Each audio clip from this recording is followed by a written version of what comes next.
নমস্কাৰ বন্ধু বান্ধৱীসকল, আপোনালোকক আমাৰ চেনেলটোলৈ স্বাগতম জনাইছোঁ। বন্ধু বান্ধৱীসকল, এই অদৰকাৰী যেন লগা এই লতাজোপা বাটে ঘাটে উভৈনদী হৈ থাকে। ইয়াৰ নাম হ'ল জাপানী লতা বা জাৰ্মানী লতা, আনহাতে ইয়াক ফিৰিঙি লতা বুলিও কোৱা হয়। এই লতা নিজে নিজে য'তে ত'তে হয়, ইয়াৰ কোনো যত্ন ল'বই নালাগে। অযত্নত হোৱা উদ্ভিদবোৰক আমি অলাগতিয়াল বুলি অৱহেলা কৰোঁ। কিন্তু উদ্ভিদ মানেই কিবা নহয় কিবা গুণ থাকে, সেই গুণবোৰ আমি উদ্ঘাটন কৰিব পাৰিব লাগিব।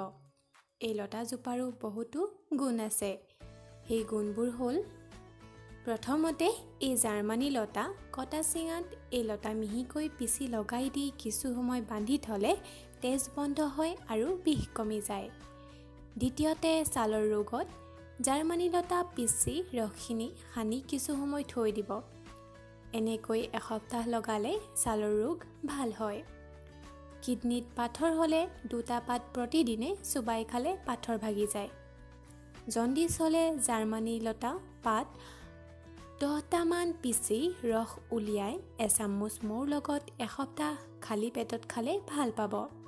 মূত্ৰথলীৰ ৰোগ হ'লে পাত 10টা পিচি মৌ এচামুচৰ লগত মিহলাই পুৱা খালী পেটত 10 দিনমান খালে উপকাৰ পাব।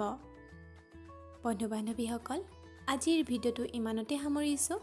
ভিডিঅ'টোৰ কথাখিনি ভাল লাগিলে লাইক কৰিব আৰু আমাৰ চেনেলটো ছাবস্ক্ৰাইব কৰিবলৈ নাপাহৰিব। আজিলৈ আহোঁ, ধন্যবাদ।